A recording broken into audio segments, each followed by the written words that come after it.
وعلى آلك وأصحابك يا نور الله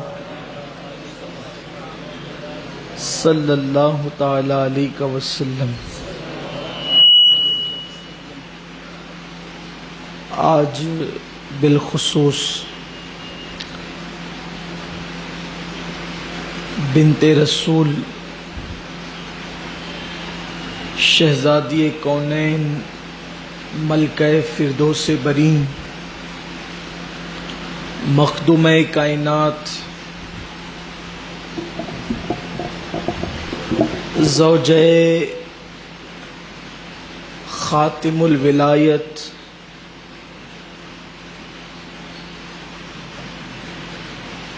راحت خاتم الانبیاء مادر حسنین سیدہ طیبہ طاہرہ عابدہ زاہدہ زکیہ راضیہ مرضیہ عالمہ غیر معلمہ نقیہ تقیہ سیدہ طیبہ طاہرہ فاطمۃ الزہرا بنت رسول سلام اللہ علیہا کی یاد میں آج کی یہ محفل منعقد ہے۔ اللہ تعالی میری اور آپ سب کی حاضری کو شرف قبولیت عطا فرمائے۔ چونکہ ہر سال جن راتوں میں جن بزرگوں کا تذکرہ یا ان کے وصال کی شب آتی ہے تو ہم ان کا ذکر کرتے ہیں، اور درس قرآن آج کی شب موقوف ہے، اور آج بعض اعلانات کے مطابق سیدہ فاطمۃ الزہرا کے وصال کی شب ہے۔ کسی انسان کی عظمت کو اور اس کی بزرگی کو پہچاننے کے لیے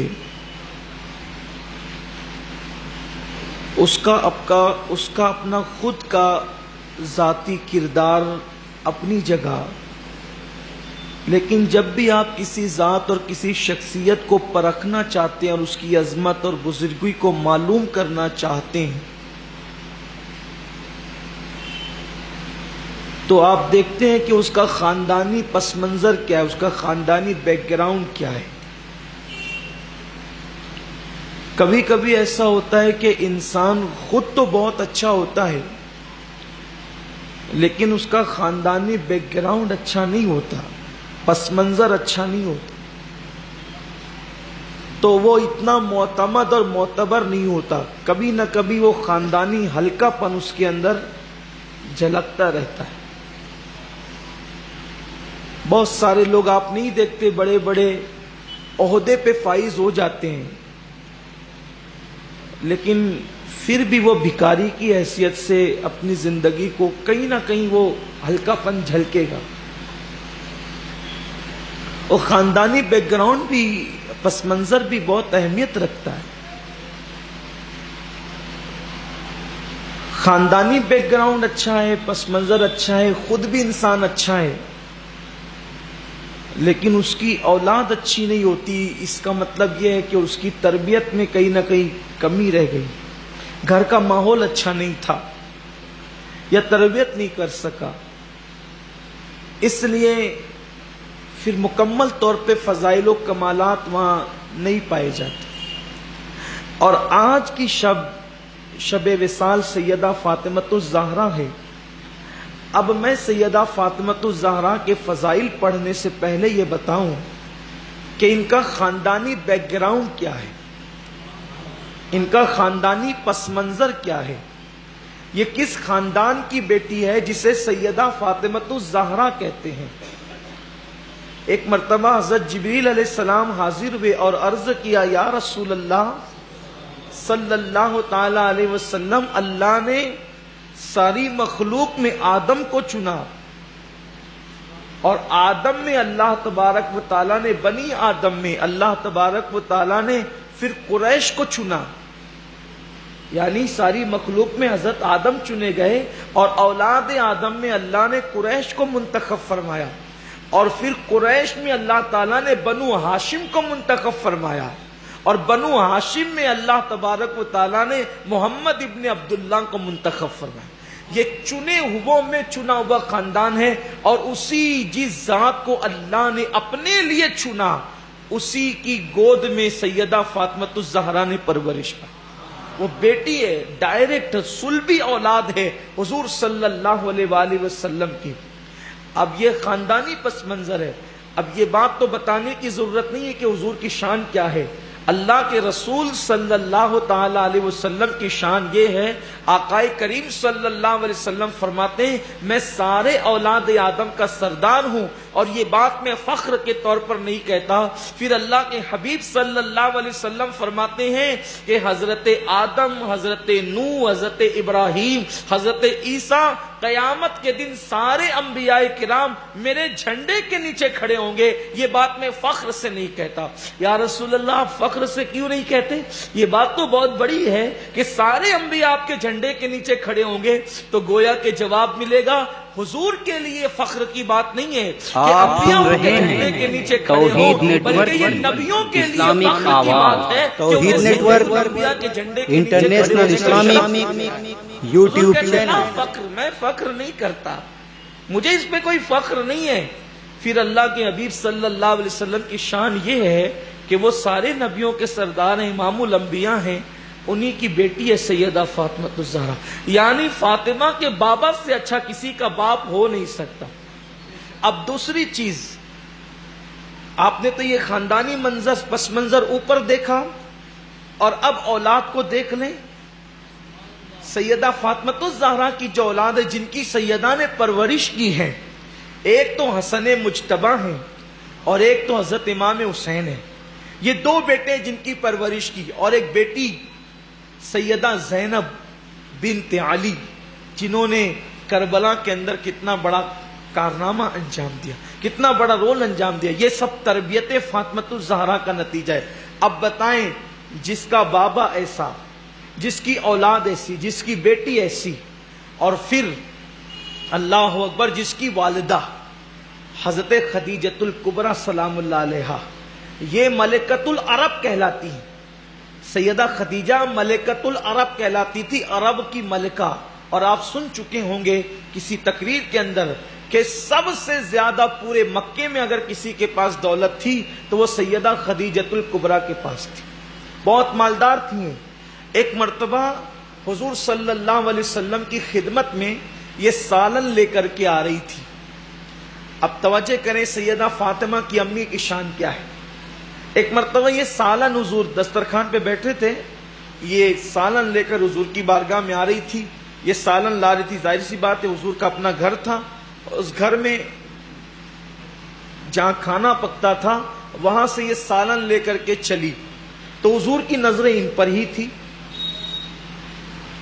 اب چونکہ حضرت خدیجۃ الکبریٰ سے حضور کو اتنا پیار تھا کہ جب تک حضرت خدیجہ حیات رہی اس وقت اللہ کے رسول صلی اللہ علیہ وسلم نے دوسرا نکاح نہیں فرمایا۔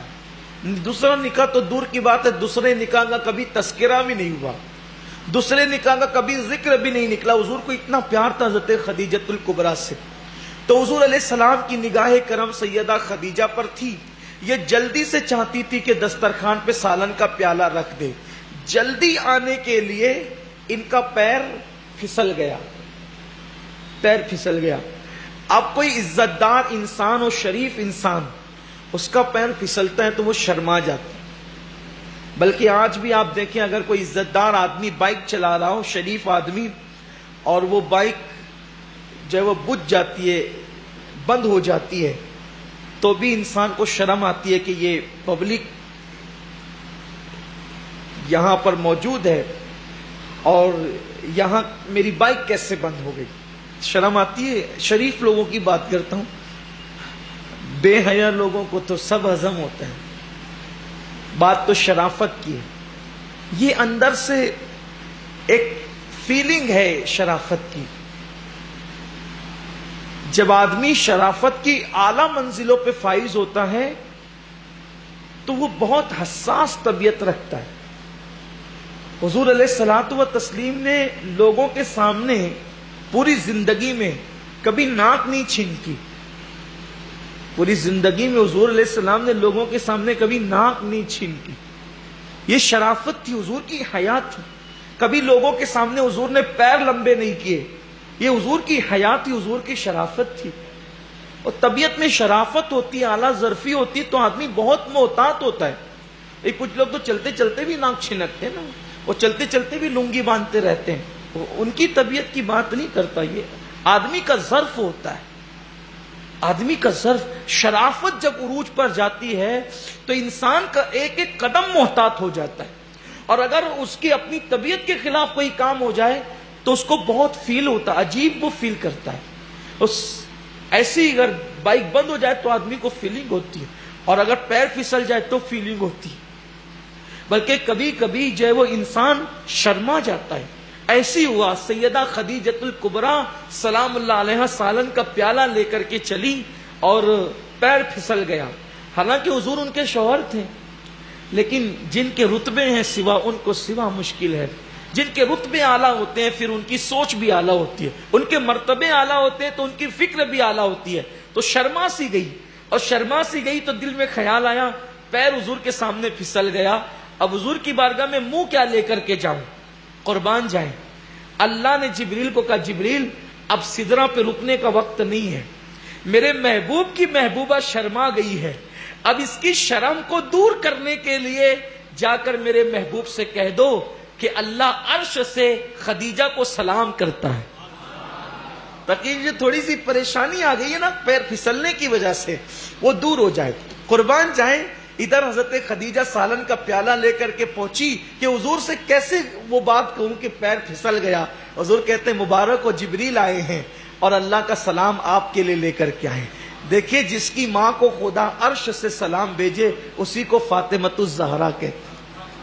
اب یہ فاطمۃ الزہرا حضور کی اور بھی بیٹیاں ہیں، حضور کی اور بھی اولادیں ہیں، جیسے سیدہ زینب بنت محمد، حضرت رقیہ بنت محمد، حضرت ام کلثوم بنت محمد، حضرت ابراہیم ابن محمد، حضرت قاسم ابن محمد. یعنی حضور صلی اللہ علیہ وسلم کے 4 بیٹیاں اور 2 بیٹے، کل 6 اولاد حضور علیہ السلام کی.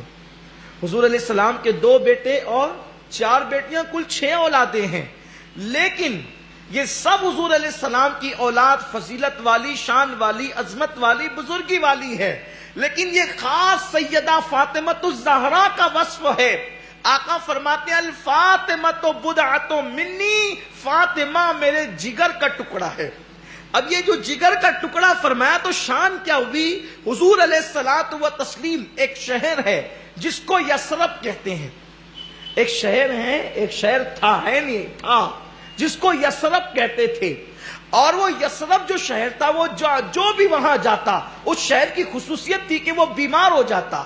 اور اگر اس بیماری سے بچنا ہوتا تو کیا کرتے لوگ، مشورہ دیتے کہ گدھے کی طرح 3 مرتبہ ڈھیچو ڈھیچو جب تک آواز نہیں نکالے گا تجھے بیماری سے شفا نہیں ہوگی. اس کو یثرب کہتے تھے. اللہ نے محبوب کو کہا حبیب میرا حرم چھوڑ اور یثرب کی طرف جا. محبوب نے جیسے شہر یثرب میں قدم رکھے اب وہ یثرب ختم ہو گیا، وہ مدینہ بن گیا. اب بتائیں وہ شہر شفا بن گیا. اب آپ مجھے بتائیے کہ حضور جہاں قدم رکھ دیں، حضور کے قدموں کو جو زمین بوسہ دے دے، حضور کے تلوے کو کوئی چیز بوسہ دے دے تو وہ یثرب مدینہ منورہ ہو جائے. تو سیدہ فاطمہ حضور کے تلوے سے لگنے والے کسی ذرے کو تو نہیں کہتے نا. سیدہ فاطمہ تو حضور کے جگر کا ٹکڑا ہے. حضور صلی اللہ علیہ وسلم بضعۃ منی، وہ میرے جگر کا ٹکڑا. اسی پہ بس نہیں فرمایا، جس نے اس کو خوش کیا اس نے مجھ محمد کو خوش کیا، جس نے اس کو ناراض کیا اس نے مجھ محمد کو ناراض کیا. جب کسی پہ فاطمہ ناراض ہوتی ہے تو اس پر خدا ناراض ہوتا ہے، جس پر فاطمہ غضبناک ہوتی ہے تو اس پہ خدا غضبناک ہوتا ہے، اور جس پر فاطمہ خوش ہو جاتی ہے تو اس سے اللہ بھی راضی ہو جاتا ہے. آقا علیہ السلام فرماتے ہیں، حدیث پاک ہے کہ میں نے اپنی بیٹی فاطمہ کا نام فاطمہ اس لیے رکھا. فاطمہ کا مطلب ہوتا ہے روکنے والی. فاطمہ کا مطلب کیا ہوتا ہے؟ روکنے والی، دور کرنے والی، نجات دلانے والی۔ روکنا، دور کرنا اور نجات دلانا۔ فرماتے ہیں آقا میں نے میری بیٹی کا نام فاطمہ اس لیے رکھا کہ جو میری بیٹی فاطمہ سے محبت کرے گا اس کی محبت لوگوں کو جہنم سے روک لے گی، جہنم سے نجات دلا دے گی۔ کوئی سیدہ فاطمہ سے عقیدت و محبت کرنے والا بندہ یا بندی جہنم میں نہیں جا سکتے۔ اللہ تبارک و تعالیٰ نے ایسے لوگوں پر جہنم کی آگ کو حرام فرما دیا ہے جن لوگوں کے دلوں میں سیدہ فاطمۃ الزہرا کی محبت ہے۔ اللہ کے رسول صلی اللہ علیہ وسلم کی مقدس زوجہ سیدہ عائشہ صدیقہ رضی اللہ تعالی عنہا و سلام اللہ علیہا فرماتی ہے کہ میں نے حضور علیہ الصلوۃ و تسلیم سے پوچھا یا رسول اللہ آپ کو عورتوں میں سب سے زیادہ کس سے محبت ہے؟ آپ عورتوں میں سب سے زیادہ کس سے پیار کرتے ہیں؟ تو آقا نے فرمایا میں سب سے زیادہ عورتوں میں محبت فاطمہ سے کرتا ہوں۔ اور یا رسول اللہ مردوں میں کس سے کرتے ہیں؟ تو ارشاد فرمایا ان کے شوہر علی سے کرتا ہوں۔ اور ایک مرتبہ مولا علی نے کہا یا رسول اللہ آپ مجھ سے زیادہ پیار کرتے ہیں یا فاطمہ سے زیادہ پیار کرتے ہیں؟ اب دیکھیے ایک ایسی منزل آ گئی جو بھائی بھی ہے، چچازاد بھائی، ان کی حضور کی گود میں پلے ہیں مولا علی، چچازاد بھائی ہیں، حضور کی گود میں پلے ہیں، حضور سے بہت محبت ہے، حضور بھی ان سے محبت کرتے ہیں۔ لیکن اب ایک سوال آ گیا حضور مجھ سے زیادہ پیار کرتے ہیں آپ یا فاطمہ سے؟ سرکار نے فرمایا سب سے زیادہ محبوب تو فاطمہ ہی ہے، لیکن فاطمہ سے زیادہ عزیز تم ہو۔ لیکن جہاں محبوبیت کی بات ہے تو آقا فرماتے ہیں وہ فاطمہ ہے۔ آقا فرماتے ہیں فاطمہ سے محبت زیادہ ہے۔ توحید نیٹورک اولاد میں سب سے زیادہ آواز، سے محبت توحید نیٹورک سیدہ فاطمہ انٹرنیشنل اسلامک پر سیدہ فاطمہ کی ولادت کے کچھ واقعات یاد آتے ہیں۔ پہلے یہ آپ کو بتاؤں کہ حضور صلی اللہ علیہ وآلہ وسلم کی نبوت کو ابھی 1 سال گزرا تھا، یعنی حضور علیہ السلام کی عمر 41 سال کی ہوئی تھی تب سیدہ فاطمہ کی ولادت 20 جمادی ثانی کو سیدہ فاطمۃ الزہرا کی ولادت طیبہ 20 تاریخ آپ کی ولادت پاک، اور 41 سال حضور علیہ السلام کی عمر ہوئی تھی، یعنی ابھی نبوت کو 1 ہی سال ہوا تھا۔ حضور سیدہ فاطمہ کی ولادت کیسے ہوئی؟ ولادت کے اسباب کیا بنے؟ حضور کی 3 بیٹیاں پیدا ہو چکی تھی، آقا کریم صلی اللہ علیہ وسلم کی 3 شہزادیوں کی ولادت ہو چکی تھی، بلکہ وہ جوانی کو بھی پہنچ چکی تھی، کیونکہ حضور صلی اللہ علیہ وسلم کا نکاح کب ہوا؟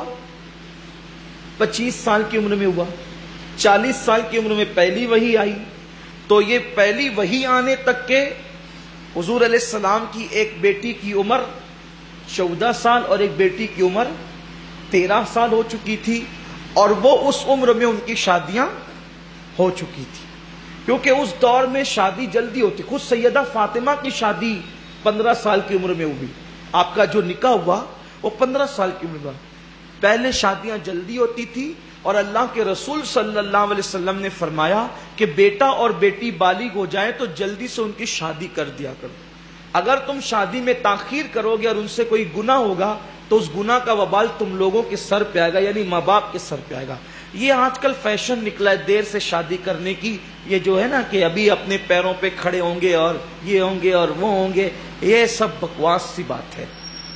یقیناً چاہے وہ گھریلو سسٹم اور مینجمنٹ ایک اپنی جگہ ہے، لیکن بھائی ہر بندہ اپنی تقدیر کا کھاتا ہے، سچی بات یہ ہے، ہر بندہ اپنی تقدیر کا کھاتا ہے، جو آئے گا وہ اپنا رزق لے کے آئے گا۔ مہمان کے آنے سے 40 دن پہلے جب اس کی روزی آ جاتی ہے تو بہو کے آنے سے پہلے اس کی روزی کیوں نہیں آئے گی؟ یہ ہماری اپنی سوچ ہے، ہم اپنی سوچ سوچتے ہیں اور اسلام کی سوچ الگ ہے۔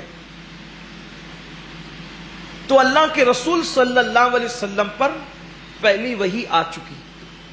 حضور صلی اللہ علیہ وسلم کو جو معراج ہوئی ہے، معراج وہ معراج کل 34 مرتبہ ہوئی ہے. حضور علیہ السلام کو معراج کتنی مرتبہ ہوئی؟ 34 مرتبہ. اور جو معراج ہم رجب شریف میں مناتے ہیں وہ معراج ہے جو 27ویں رجب کو بھی ہجرت سے 1 سال پہلے. اور باقی حضور کو تو کئی بار معراج ہوئی، 34 مرتبہ، مکہ شریف میں بھی، مدینہ شریف میں بھی بار بار. تو حضور علیہ السلام جو اعلان نبوت سے ابھی 40 سال حضور علیہ السلام کی جو عمر شریف ہوئی تھی، پہلی وحی آئی تھی، تو اس سے قریب حضور کو پہلی معراج ہوئی. یہ پہلی معراج کا ذکر ہے. تو اللہ کے محبوب صلی اللہ علیہ وسلم جب معراج پر گئے تو معراج میں حضور علیہ السلام نے جنت کی سیر کی. جب حضور علیہ السلام نے جنت کی سیر کی، اچھا یہ معراج جو تھی وہ خواب کی تھی. ابھی اس میں حضور اپنے بستر سے اٹھے نہیں تھے. یہ حالت خواب والی معراج ہے. یہ جو پہلی معراج ہے یہ وہ والی 27ویں رجب والی نہیں ہے، یہ پہلی معراج ہے. حضور جنت کی سیر کر رہے تھے. اچھا نبی کا خواب، نبی کا جو خواب ہوتا ہے وہ وحی الہی ہوتا ہے، اور نبی کا خواب حالت بیداری کا حکم رکھتا ہے. یعنی اگر ہم میں سے کوئی معاذ اللہ یہ خواب دیکھے کہ ہم اپنے بیٹے کو اپنے ہاتھ سے ذبح کر رہے ہیں، تو اپنا بیٹا ہمیں اپنے ہاتھ سے ذبح کرنا ہمیں بیداری میں جائز نہیں ہوگا. ہوگا؟ نہیں ہوگا. لیکن نبی نے خواب دیکھا، ابراہیم علیہ السلام نے تو بیٹا ذبح کیا کہ نہیں کیا. تو نبی کے خواب میں اور ہمارے خواب میں فرق یہ ہے کہ نبی کا خواب عالم بیداری کا حکم رکھتا ہے. اگر ہمیں خواب میں کوئی حکم دیا گیا تو اس پہ عمل کرنا ہمارے لیے ضروری نہیں ہوتا، لیکن نبی کو کوئی حکم دیا گیا تو ان کو عمل کرنا ضروری ہوتا ہے، کیونکہ ان کا خواب اور بیداری دونوں برابر ہے، وہ وحی کا درجہ رکھتے ہیں. تو اللہ کے حبیب علیہ السلام جنت کی سیر کر رہے تھے. جنت کی سیر کرتے کرتے اللہ کے حبیب علیہ السلام نے دیکھا کہ پورے جنت میں، پوری جنت کے اندر، جنت کے تمام باغات کے اندر ایک پھول کھلا ہے. ایک پھول ہے اور وہ جنت کے سارے پھولوں سے سب سے زیادہ خوبصورت ہے، سب سے زیادہ حسین و جمیل ہے. اللہ کے حبیب علیہ السلام نے پوچھا اے جبریل یہ کیا ہے؟ جبریل نے عرض کی آقا یہ زہرہ ہے. یہ کیا ہے؟ یہ زہرہ ہے. سرکار نے فرمایا کتنا خوبصورت ہے یہ پھول، کتنا حسین ہے یہ پھول، میرا دل چاہتا ہے کہ میں اس کو توڑ کے کھا لوں. جبریل نے عرض کی آقا آپ مالک و مختار ہیں، جنت آپ کی ملکیت ہے، آپ جو چاہیں کریں. سرکار نے وہ پھول توڑا اور توڑنے کے بعد اس کو کھا لیا. جب کھا لیا تو حضور کی آنکھ کھلی، اور پھول کی خوشبو لبہائے اقدس سے آ رہی تھی، ہاتھوں میں اس پھول کا اثر تھا. جب وہ پھول کھایا اور آنکھ کھلی تو آقا کریم صلی اللہ علیہ وسلم کے دل میں خواہش پیدا ہوئی کہ وہ اما جان حضرت خدیجۃ الکبریٰ کے ساتھ وظیفہ زوجیت ادا کریں. اور اسی رات سیدہ فاطمہ اپنی ماں کے شکم میں آئی. تو سیدہ فاطمہ جس رات اپنی ماں کے شکم میں آئی تو آقا کریم فرماتے ہیں یہ فاطمہ انسانیت اس کے اندر تو ظاہر کو ہے، لیکن حقیقت میں یہ اسی جنتی پھول کا نام ہے فاطمہ جو میں نے جنت سے توڑ کے کھایا تھا. اسی لیے آقا فرماتے ہیں جب مجھے اس جنتی پھول کی یاد آتی ہے، اس کی خوشبو کی یاد آتی ہے تو میں فاطمہ کو سونگھ لیتا ہوں. اب بھی مجھے وہ خوشبو مجھے فاطمہ میں مل جایا کر. سیدہ فاطمہ الزہرا تو اب ماں کے شکم میں آ گئی. حضرت خدیجۃ الکبریٰ فرماتی ہیں کہ جب سیدہ فاطمہ کی ولادت کا وقت آیا، پیدائش کا ٹائم آیا، تو حضرت خدیجۃ الکبریٰ نے اپنی سہیلیوں کو بلانا بھیجا کہ اچھا یہ جو ولادت تھی یہ حضور پر وحی نازل ہونے کے بعد حضور کے گھر میں پہلی ولادت تھی، کیونکہ 3 بچیاں اس وقت پیدا ہوئی جب ابھی حضور نے نبوت کا اعلان نہیں کیا تھا، یا حضور علیہ السلام پہ وحی نازل نہیں ہوئی تھی. یہ حضور کے گھر پہلی ولادت تھی وحی کے نزول کے بعد. تو اب حضرت خدیجۃ الکبریٰ کلمہ پڑھ چکی تھی، حضور پہ ایمان لا چکی تھی. تو اب پہلی مرتبہ حضور کے گھر میں وحی کے نزول کے بعد جب بچے کی ولادت کا وقت آیا تو حضرت خدیجۃ الکبریٰ نے اپنی سہیلیوں کو بلانا بھیجا کہ دیکھو میرے گھر بچے کی ولادت کا وقت ہے اور مجھے آپ لوگوں کی مدد اور امداد کی ضرورت ہے. تو ان سہیلیوں نے کہا ہم تو تیری مدد کبھی نہیں کریں گے کیونکہ تو نے ہمارے بتوں کے خلاف محمد عربی کی مدد کی ہے اور تو نے ان کی نبوت اور رسالت کا اعلان کیا ہے, تو نے ہمارے دین کو چیلنج کر کے نئے دین کو قبول کیا ہے, اس لیے ہم تیری کوئی مدد نہیں کریں گے, بلکہ ہم تو یہ چاہتے ہیں کہ معاذ اللہ تجھے اور تیرے پیدا ہونے والے بچے کو نقصان ہو جائے. سیدہ خدیجہ کے پاس جب یہ جواب آیا تو اب آپ فکر میں پڑ گئی کہ مجھے اس وقت تو عورتوں کی مدد کی ضرورت ہے اور میری سہیلیاں مجھے یہ جواب دے چکی ہے. ابھی آپ یہ سوچ رہی تھی کہ اتنے میں آپ نے کیا دیکھا کہ 4 عورتیں آپ کے سامنے ظاہر ہوئی. آپ نے ان 4 عورتوں کو دیکھ کر پہچانا نہیں کہ یہ کون ہے, تو آپ ڈر گئی اور کہنے لگی کون ہو تم؟ یہ روایت روضۃ الشہداء میں لکھی ہوئی جو میں پڑھ رہا ہوں نا. اہل بیت پہ روایت پڑھو تو لوگ کہتے ہیں یہ کہاں سے لاتے ہیں, کہاں سے بیان کرتے ہیں. تو میں کتاب کا نام آپ کو بتا رہا ہوں کہ جس کو دیکھنا ہے جا کے پڑھے.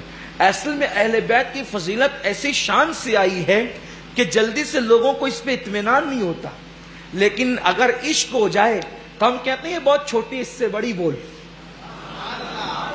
یہ بہت چھوٹی ہے اس سے بڑی بول. اس لیے کہ نبی کے گھر والوں کی فضیلت بھی کوئی بیان ہو سکتی ہے, نبی کے گھر والوں کی شان بھی کوئی بیان ہو سکتی ہے. لوگوں کو یقین نہیں آتا روایتوں پہ, یہ تو گڑی ہوئی روایتیں ہیں. روضۃ الشہداء کے مصنف ملا معین الدین وائز نے اس روایت کو لکھا ہے. فرماتے ہیں کہ سیدہ خدیجۃ الکبریٰ نے فرمایا کہ میں نے 4 عورتوں کو دیکھا اور وہ میری پہچان کی نہیں تھی, میں دیکھ کر ڈر گئی. تو میں نے پوچھا تم لوگ کون ہو؟ تو ایک نے کہا میں حضرت ابراہیم خلیل اللہ کی بیوی حضرت سارہ ہوں, میں سارہ ہوں ابراہیم خلیل اللہ کی بیوی. دوسری نے کہا میں فرعون کی بیوی آسیہ ہوں, اور تیسری نے کہا کہ میں عیسیٰ کی امی اور عمران کی بیٹی مریم ہوں, اور چوتھی نے کہا میں کلثوم ہوں, حضرت موسیٰ علیہ السلام کی بہن. ہم آج چاروں اس لیے آئی ہیں کہ مکے کی عورتوں نے تیری مدد کے لیے انکار کر دیا ہے تو اللہ نے تیری خدمت کے لیے ہمیں بھیجا ہے, کیونکہ آج تیرے گھر اس کی ولادت ہونے والی ہے جو تمام جنتی عورتوں کی سردار ہے. ہم آج تیری خدمت کے لیے آئے ہیں. یہ سیدہ فاطمۃ الزہرا کی شان ہے. حضرت سیدنا حذیفہ رضی اللہ تعالیٰ عنہ فرماتے ہیں کہ ایک دن اللہ کے رسول, یہ ترمذی شریف کی حدیث ہے, یہ سیاہ ستہ میں سے ترمذی شریف کی حدیث ہے. حضرت حذیفہ رضی اللہ تعالیٰ عنہ فرماتے ہیں کہ ایک دن میں نے اپنی امی سے کہا امی جان اگر تم اجازت دو تو میں اللہ کے رسول صلی اللہ علیہ وسلم کی بارگاہ میں آج حاضری دوں اور آقائے کریم صلی اللہ علیہ وسلم سے اپنے لیے اور آپ کے لیے مغفرت کی دعا کروا لوں. فرماتے ہیں حضرت حذیفہ کہ میں گیا اور مغرب کی نماز اللہ کے نبی صلی اللہ علیہ وسلم کی اقتداء میں ادا کی, اور پھر میں بھی نفل پڑھتا رہا, حضور بھی نفل پڑھتے رہے, حتیٰ کہ عشاء کا وقت آ گیا, بات چیت کرنے کا کوئی موقع نہیں ملا. پھر عشاء کی نماز میں نے اللہ کے نبی کی اقتداء میں ادا کی. پھر جب عشاء ہو گئی تو اللہ کے حبیب اٹھ کر کے اپنے گھر کی طرف جانے لگے تو میں حضور کے پیچھے پیچھے چلتا رہا ادب سے. میرے اندر ہمت نہیں تھی کہ حضور کو کچھ کہوں. حضور علیہ السلام نے میرے قدموں کی آہٹ سن کر فرمایا کیا میرے پیچھے جو چل رہا ہے وہ حذیفہ ہے؟ میں نے عرض کی جی یا رسول اللہ, قربان جائیں, پیچھے کون چل رہا ہے حضور جانتے ہیں, میرے پیچھے جو چل رہا ہے وہ حذیفہ ہے. آقا نے السلام نے میں حذیفہ کہا جی یا رسول اللہ. اب یہ تو کوئی کہہ سکتا ہے کہ حضور نے حذیفہ کو بیٹھا ہوا دیکھ لیا ہوگا, اسی لیے حضور کہہ رہے ہیں کہ بھئی حذیفہ ہے. اب بیٹھا ہوا چلیے دیکھ لیا تھا, اندر کیا تھا؟ آقا فرماتے ہیں میرے پیچھے جو چل رہا ہے وہ حذیفہ ہے. جی یا رسول اللہ. ارے کیا حاجت ہے تیری, کیا حاجت لے کے آیا ہے؟ جا, اللہ تیری مغفرت کرے, تیری ماں کی بھی مغفرت کرے. دعا کروانے آئے تھے, ابھی دعا بھی نہیں کہا. جو کہہ سکا نہ لب سے ملی وہ مراد بھی, میرے سکوت پر بھی شاہ کی نظر گئے. بن مانگے دیا اور اتنا دیا, دامن میں ہمارے سمایا نہیں. تو آقا فرماتے جا, اللہ تیری اور تیری ماں کی مغفرت فرمائے. اور حذیفہ سن, آج زمین پر ایک ایسا فرشتہ آیا ہے کہ آج سے یہ پہلے فرشتہ کبھی دنیا میں نہیں آیا اور آج کے بعد کبھی دنیا میں نہیں آئے گا. یہ فرشتہ پہلی مرتبہ آج آیا ہے. اور وہ کیوں آیا ہے حذیفہ تجھے معلوم ہے؟ وہ یہ کہنے کے لیے آیا ہے کہ اللہ نے آپ کی بیٹی فاطمۃ الزہرا کو تمام جنتی عورتوں کی سردار بنا دیا ہے. وہ یہ پیغام لے کر کے آیا ہے. یہ بات حضرت حذیفہ رضی اللہ تعالی نے بیان فرمایا تو میرے آقا صلی اللہ علیہ وسلم کے پیارے دیوانوں، یہ سیدہ فاطمۃ الزہرا رضی اللہ تعالی عنہ کی شان ہے. ایک حدیث پاک اور پڑھتا ہوں روضۃ الشہداء کے حوالے سے. حضور علیہ السلام کی بارگاہ میں سیدہ فاطمہ کی اتنی مقبولیت تھی کہ جب ازواج مطہرات کو حضور سے کچھ مانگنا ہوتا تو وہ سیدہ فاطمۃ الزہرا کو وسیلہ اور ذریعہ بناتے. اسی لیے ہمارے بزرگوں نے فرمایا کہ اگر دعا کی قبولیت میں تاخیر ہوتی ہو تو سیدہ فاطمۃ الزہرا کے وسیلے سے دعا کرنا چاہیے. حضور کو بہت پسند، بڑی پسندیدہ ذات حضور کی سیدہ فاطمۃ الزہرا. بہت محبت کی میرے آقا نے اپنی اس بیٹی سے، چہیتی لاڈلی بیٹی سے. بہت لاڈلی تھی، بڑی چہیتی تھی، بلکہ اتنی چہیتی تھی کہ جب سیدہ فاطمہ کی شادی ہو گئی تو حضرت مولا علی کو جو کرائے کا گھر ملا وہ تھوڑی دور پہ ملا. تو حضور علیہ السلام بے چین رہنے لگے اور کسی نے عرض کیا یا رسول اللہ آج کل آپ بے چین رہتے ہیں. آقا نے فرمایا کہ فاطمہ میرے گھر سے دور ہو گئی ہے اس لیے بے چین رہتا ہوں. کاش کہ میرے گھر کے قریب کوئی فاطمہ کو مکان مل جائے تو اچھا ہو. تو پھر حضور علیہ السلام کے حجرے سے قریب سیدہ فاطمہ کو مکان کر دیا گیا. تو حضور علیہ السلام کو اس پر بھی اطمینان نہ ہوا. آقا نے فرمایا اس میں کھڑکی نکالو، اس میں کھڑکی نکالو تاکہ جب مجھے یاد آئے میں اپنی بیٹی کو دیکھ لیا کروں. یعنی اتنی بھی دوری گوارا نہیں کی، اتنی بھی دوری کہ حضور علیہ الصلوۃ والتسلیم کے گھر سے نکل کے ان کے گھر میں جائے، اتنی دوری بھی گوارا نہیں، بلکہ کھڑکی بنوائی کہ مجھے کبھی بھی اس کی یاد آئے تو میں اس کا چہرہ دیکھ لیا کروں. اور اسی لیے میں کبھی کبھی سوچتا ہوں کہ حضور علیہ السلام کے جب وصال کا وقت تھا تو اللہ کے حبیب نے اپنی بیٹی کے کان میں ایک بات کہی. سب نے پوچھا، رونے لگی تھی نا آپ، رونے لگی تھی تو لوگوں نے پوچھا کہ حضور نے کیا کہا؟ تو فرمایا کہ جب تک حضور حیات رہیں گے ظاہری طور پہ میں کسی کو نہیں بتاؤں گی. پھر دوسری مرتبہ حضور نے ان کے کان میں کہا تو آپ خوش ہو گئی اور ہنسنے لگی. جب آقا علیہ السلام نے پردہ فرما لیا تو حضرت عائشہ صدیقہ نے پوچھا تھا کہ شہزادی یہ بتاؤ کہ حضور نے تمہارے کان میں کوئی بات کہی تھی تو آپ رونے لگی تھی، پھر کہی تھی تو آپ ہنسنے لگی تھی، تو کیا ہوا تھا وہ؟ تو کہا آپ بتا دوں گی کیونکہ حضور پردہ فرما چکے ہیں کہ حضور نے جب پہلی مرتبہ میرے کان میں کہا تھا تو یہ کہا تھا کہ بیٹی اب میں دنیا سے رخصت ہونے والا ہوں، تم لوگوں سے جدا ہونے والا ہوں. تو کہا میں رونے لگی تھی. لیکن دوسری مرتبہ فرمایا کہ بیٹی غم مت کرو، میرے اہل بیت میں سب سے پہلے اگر کوئی مجھ سے آ کر کے ملے گا تو وہ تم ہی رہو. یعنی میرے بعد سب سے پہلے میرے گھر والوں میں کسی کا وصال ہوگا، کوئی پردہ فرمائے گا تو کون؟ وہ تم ہی رہو گی. تو کہا میں مسکرانے لگی تھی. تو جب یہ حدیث میں پڑھتا ہوں تو مجھے پھر خیال آتا ہے کہ حضور اپنی بیٹی کے بغیر رہ نہیں سکتے تھے.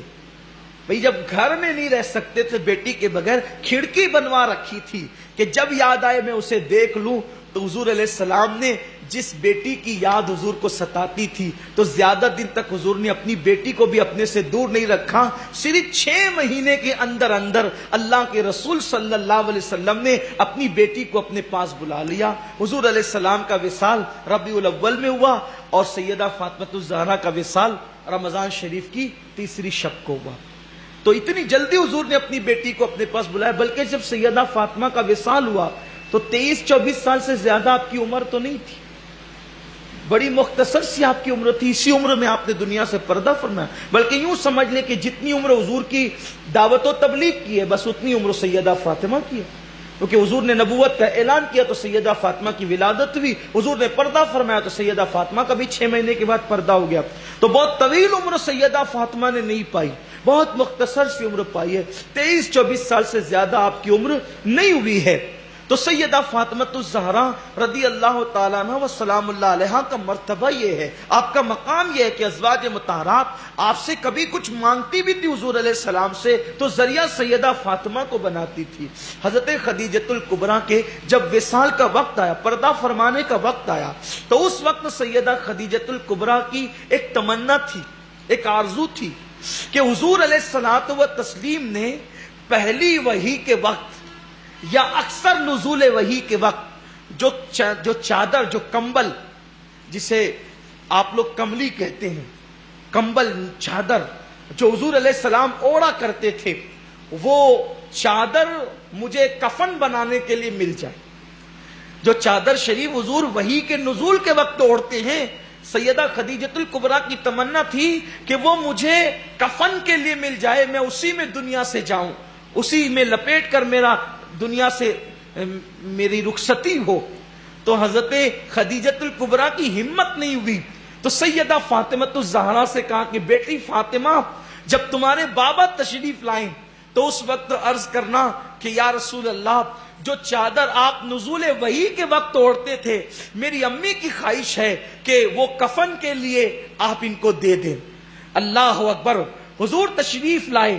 اس سے پہلے کہ سیدہ فاطمہ الزہرا یہ بات اپنے بابا سے عرض کرتی، حضرت جبریل امین بھی آ گئے، اور جبریل امین عرض کرتے ہیں یا رسول اللہ، خدیجۃ الکبریٰ کی تمنا ہے کہ آپ وہ چادر جو نزول وحی کے وقت آپ اوڑھتے ہیں، یہ خدیجہ کے کفن کے لیے مل جائے، لیکن اللہ رب العزت کی مرضی یہ ہے کہ اللہ خدیجہ کے لیے جنت سے کفن بھیجنا چاہتا ہے تاکہ خدیجہ جنت کے کفن میں دنیا سے جائے۔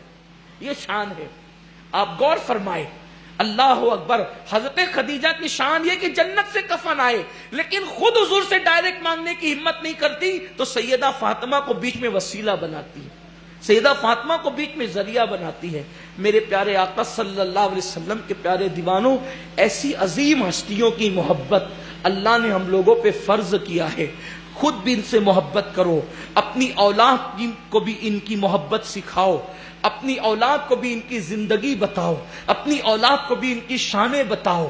کیا شان ہے ان لوگوں کی، کیا مقام ہے ان لوگوں کا، کیا مرتبہ ان لوگوں کا۔ تفسیر روح البیان جو عربی میں بیروت سے چھپی ہے، اس کے 4 پارے کے اندر یہ بات لکھی ہوئی ہے کہ اللہ نے حضرت ملک الموت سے کہا کہ اے اسرائیل، جب روح نکالنے کا وقت آئے تو تم خود مت جانا فاطمہ کے حجرے میں، فاطمہ غیرت کی وجہ سے اس کو پسند نہیں کرے گی، فاطمہ کی روح میں خود اپنے دست قدرت سے قبض کروں گا۔ یہ شان ہے سیدہ فاطمہ الزہرا کی۔ اور ایک آخری بات عرض کر کے اپنی گفتگو کو مکمل کروں۔ سیدہ فاطمہ الزہرا کو اللہ نے کیسا مرتبہ عطا کیا، فقیری میں زندگی گزاری، بھوکی رہی، پیٹ پہ پتھر باندھے، لیکن خدا کی بارگاہ میں مرتبے کیا تھے، شانیں کیا تھی، مقام کیا تھا۔ نزہۃ المجالس کے اندر ایک واقعہ لکھا ہے جس کو میں اپنے الفاظ کے جامع میں پیش کروں۔ ایک مرتبہ مدینہ منورہ کے یہودیوں نے اور وہاں کی یہودنوں نے آپس میں پلان بنایا کہ محمد عربی صلی اللہ علیہ وسلم کے گھر میں فاقہ کشی رہتی ہے، پیٹ پہ پتھر بندھے رہتے ہیں، اور ان کی جو شہزادی، ان کی بیٹی ہے، اس کے پاس ایک ہی جوڑا کپڑا ہے، ایک ہی جوڑا، اور اس میں جگہ جگہ پیون لگے ہوئے ہیں۔ اسی لیے فاطمہ کسی کے گھر شادی میں نہیں جاتی، کسی فنکشن میں شریک نہیں ہوتی، کسی کے اپنے گھر سے نکل کے کسی گھر میں نہیں جاتی۔ وہ نادان عورتیں یہ سوچ رہی تھی کہ کپڑے نہیں ہیں اس لیے نہیں جاتی، حالانکہ سیدہ فاطمہ غیرت کی وجہ سے نہیں جاتی۔ حالانکہ یہ بات تو سب کو پتا ہے کہ حضور علیہ السلام نے اپنی بیٹی کو شادی کے موقع پہ جو چادر دی تھی، وہ چادر بھی نئی نہیں تھی بلکہ پرانی تھی، اور کتابوں میں یہاں تک لکھا گیا ہے کہ وہ جو چادر تھی اس میں 17 پیون لگے تھے۔ حضور علیہ السلام اپنی بیٹی کو رخصتی کے وقت جو چادر اڑا رہے تھے اس میں 17 پیون لگے ہوئے تھے، اور 17 پیوندوں میں بھی 16 پیون کپڑے کے لگے ہوئے تھے، اور 17واں پیون لگانے کے لیے جب کپڑا نہیں ملا تو اونٹ کے چمڑے سے 17واں پیون لگا دیا گیا. 17واں پیون اونٹ کے چمڑے سے لگا تھا. یہ بات میری قوم کی بیٹیوں کے لیے بہت عبرت کا ہے کہ آج اتنی مہنگے مہنگے کپڑے ان کے پاس ہے، اتنے خوبصورت برقعے ان کے پاس ہے، اتنے دوپٹے ان کے پاس ہے، لیکن آج قوم کی بیٹیاں اپنی عزت کی حفاظت نہیں کر پاتی. اور یہ نبی کی بیٹی ہے، شادی کے دن نبیوں کا امام اپنی بیٹی کو 17 پیون کا دوپٹہ اڑا رہا ہے. حضور نے 17 پیون کا دوپٹہ اپنی بیٹی کو اڑا. ایک بات مجھے یہاں اور یاد آئی کہ ایک دن مولا کائنات جب گھر میں آئے، یہ بات شاید میں کبھی بیان کر چکا ہوں یا نہیں مجھے یاد نہیں آ رہا ہے. حضور مولا کائنات اپنے گھر میں آئے تو سیدہ فاطمہ کو حیرت سے دیکھنے لگے، حیرت سے. تو کہا کہ علی آج آپ مجھے میرے سرتاج آپ حیرت سے کیوں دیکھ رہے ہیں؟ تو مولا کائنات نے کہا کہ آج حضور نے جو خطبہ دیا اس خطبے میں حضرت سلیمان علیہ السلام کی بیٹی کا ذکر کیا کہ سلیمان پیغمبر بادشاہ تھے، ان کی بیٹی کی جب شادی ہوئی تو اتنے ہزار کنیزیں، اتنے ہزار غلام، اتنے جوڑے، یہ اور گھوڑے اور یہ اونٹ اور یہ بکریاں سب دیا جہیز میں. سیدہ فاطمہ کو ایسا لگا کہ شاید علی، اب عورتیں غیرت کرتی ہیں، علی یہ بات اس لیے بیان کر رہے ہیں کہ دیکھو انہوں نے تو اتنا دیا اور میرے بابا نے بظاہر کچھ نہیں دیا. سیدہ سجدے میں چلی گئی اور کہتی تھی اللہ علی کو بتا، حالانکہ علی جانتے ہیں لیکن اب سیدہ کی اپنی شان تھی، علی کو بتا کہ وہ کیا ہے اور میں کیا. ظاہر سی بات ہے مولا علی کو بتانے کی ضرورت تو نہ تھی، لیکن آپ کو ایک بس غیرت آ گئی تھی. اور پھر یہ ہوا کہ مولا کائنات لیٹے اور خواب دیکھا کہ سیدہ فاطمہ جنت کے منبر پر بیٹھی ہوئی ہے، تخت پر، اور کنیزیں پیچھے ہیں اور حور اور غلمہ ہے، اور ایک لڑکی ہے بہت خوبصورت، وہ سیدہ فاطمہ کو جوتیاں پہنا رہی ہے. سیدہ فاطمہ کو جوتیاں پہنا رہی وہ خوبصورت سی لڑکی. آنکھ کھلی تو سیدہ فاطمہ الزہرا نے مسکرا کے کہا کیا ہوا؟ تو کہا کہ خواب دیکھا. کہا کیا کر؟ آپ ہی کو دیکھا خواب میں. کہا کیا دیکھا؟ تو کہا کہ حوران جنت ہیں اور غلمہ ہیں اور کنیزیں ہیں اور یہ ہیں اور وہ ہیں، اور ایک خوبصورت لڑکی جنت میں آپ کو جوتیاں پہنا رہی ہے. تو کہا علی جانتے ہیں وہ لڑکی کون ہے؟ تو باب مدینۃ العلم چپ رہے، کچھ کہا نہیں. تو کہنے لگی کہ وہی سلیمان کی بیٹی ہے جس کا ذکر آپ کل مجھ سے کر رہے تھے. وہ جوتی، یہ شان ہے میرے نبی کی بیٹی فاطمہ الزہرا. حضور بھی دے سکتے تھے بہت کچھ، لیکن اس لیے نہیں دیا کہ اگر حضور دیتے تو کوئی غریب کی بیٹی کہتی ابا جان نبی نے تو اپنی بیٹی کو اتنا دیا تھا، آپ مجھے کیا دے رہے ہیں؟ تو میرے نبی نے غریبوں کی لاج رکھنے کے لیے اپنی بیٹی کے سر پہ 17 پیون والی چادر اڑائی، اور حضور نے روتے ہوئے کہا تھا بیٹی فاطمہ اگر آج تیری امی خدیجہ حیات ہوتی تو وہ تجھے بہت کچھ دے،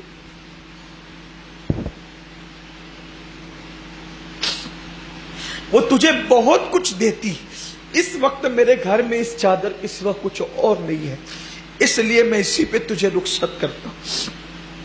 آقا کریم کی بیٹی، کونین کے والی، تاجدار کون و مکان کی بیٹی، جس کے بیٹے اتنے شان والے ہیں کہ جسے جو چاہے نواز دے، جسے جو چاہے عطا کر دے. لیکن میں سوچتا ہوں کہ اس چادر کی شان کیا ہے. آج اس چادر کی شان بھی آپ کو بتا. وہ جو 17 پیون کی چادر ہے نا، سارے سیدوں کی ماں سیدہ فاطمہ کی چادر، جس طرح حضور کی چادر مردوں کے لیے محشر کی دھوپ سے بچانے کے لیے کام آئے گی، مردوں کے لیے حضور کی چادر کا سایہ ہوگا، اور عورتوں کے لیے سیدہ فاطمہ الزہرا کی چادر کا سایہ ہوگا. وہ 17 پیون والی چادر کو کوئی معمولی نہ سمجھے.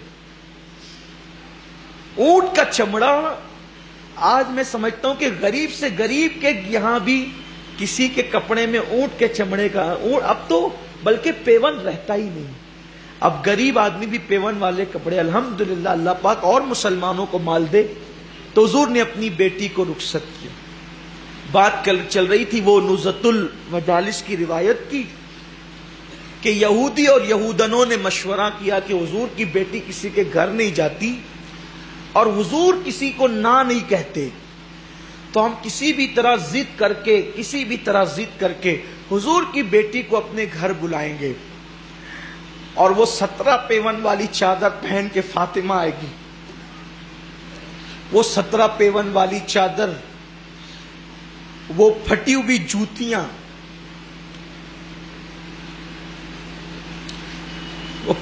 جوتیاں, شان کیا ہے اور زندگی کیسی. ایک دن مولا کائنات کہتے ہیں کہ فاطمہ بہت بیمار تھی, بخار میں تپ رہی تھی, اور بخار میں تپتے ہوئے آدھی رات گزر گئی اور رات کے آخری حصے میں میری آنکھ لگ گئی. جب فجر کی اذان سے میری آنکھ کھلی تو میں نے دیکھا کہ وہ وضو کر رہی تھی. میں مسجد چلا گیا, جب مسجد سے آیا تو دیکھا کہ اپنے ہاتھ سے چکی چلا رہی. پہلے آٹا نہیں ہوتا تھا نا پیسا, تو چکی چلاتی تھی خواتین, اپنے ہاتھ سے چکی چلا رہی. میں نے کہا فاطمہ بیمار ہو گئی, آدھی رات تو بخار میں تپتے ہوئے گزری, بلکہ آخری رات تک تو میں بھی جگتا رہا تمہارے ساتھ, اتنی بیمار تھی کہ تم سو نہیں سکی. سو جاؤ, آرام کر لو. کہتی ہیں, کاش عورتیں سن رہی ہو تو ان کو پتا چلے, کہتی ہے اذان سن کے نماز کے لیے اس لیے اٹھ گئی کہ اللہ کی اطاعت ضروری تھی. بخار ہے لیکن اللہ کی اطاعت ضروری تھی, اس لیے نماز کے لیے اٹھ گئی. اور نماز پڑھ کے چکی چلانے اس لیے بیٹھ گئی کہ شوہر کی اطاعت ضروری تھی. اللہ کی اطاعت نہ کروں تو بھی ناراض ہوگا, اور شوہر کی اطاعت نہ کروں تو بھی میرا اللہ ناراض ہوگا. اس لیے بخار کے باوجود جیسے نماز پڑھ کے خدا کی اطاعت پوری کی, ویسے ہی نماز کے بعد چکی چلا کے شوہر کے لیے کھانا بنانے کی تیاری میں لگ گئی. تو ہاتھ میں گٹے پڑ گئے تھے چکی چلاتے گٹے پڑ گئے تھے. مولا علی کہتے ہیں کہ مشکیزہ اٹھاتے ہوئے پیٹھ پہ نشان پڑ گئے تھے, مشکیزہ رکھنے سے پیٹھ پہ. یہ زندگی تھی شہزادی کونین کی. اور مرتبہ کیا ہے؟ مرتبہ تو یہ سمجھ لے کہ نسب کے اعتبار سے پوری کائنات میں فاطمہ حضور علیہ السلام کے بعد سب سے افضل ہے, نسب کے اعتبار سے. کیوں؟ کیونکہ کسی کا باپ سید الانبیاء نہیں سوائے سیدہ فاطمہ کی اور ان کی جو بہنیں, یعنی کتنی اعلیٰ نسب ہے. کوئی ان سے نسب کے معاملے میں افضل نہیں. ان کی اعلیٰ نسبی انہی کے شایان شان ہے. تو وہی دوپٹے میں پیون ہوں گے, کپڑوں میں پیون ہوں گے, پھٹی ہوئی جوتیاں ہوں گی, اور ہم ان کو ڈائریکٹ دعوت نہیں دیں گے, ان کے بابا کو کہیں گے کیونکہ وہ کسی کو نہ نہیں کہتے. یہودن عورتوں نے اپنے شوہروں کو کہا کہ بلاؤ. وہ لوگ آئے, اللہ کے حبیب کی بارگاہ میں عرض کی کہ یا رسول اللہ, ہمارے یہاں شادی ہے اور ایسا پروگرام ہے, اور ہم یہ چاہتے ہیں کہ آپ اپنی بیٹی فاطمہ کو بھیجیں, اور آپ کسی کو نہ نہیں کہتے تو آپ کا بڑا احسان ہوگا, ہماری گھر کی عورتیں خوش ہوگی, اور ہماری گھر کی عورتوں نے آپ کی بیٹی کو نہیں دیکھا ہے تو دیکھ بھی لے گی, ملاقات بھی ہوگی. حضور چاہتے تھے کہ سیدہ چلی جائیں, کیونکہ حضور جانتے تھے کہ جانے کے بعد کیا ہوگا. کیونکہ حضور علیہ السلام جتنے خوبصورت تھے, حضور کے حسن کا عکس تھا سیدہ فاطمہ. اٹھنے میں, بیٹھنے میں, چلنے میں, پھرنے میں, بولنے میں, سخاوت میں بھی اپنے بابا کی تصویر تھی, جس کو کہتے ہیں نا ہو بہو تصویر. اللہ نے محبوب کا کوئی ثانی تو نہیں رکھا, لیکن محبوب کے جلووں کا عکس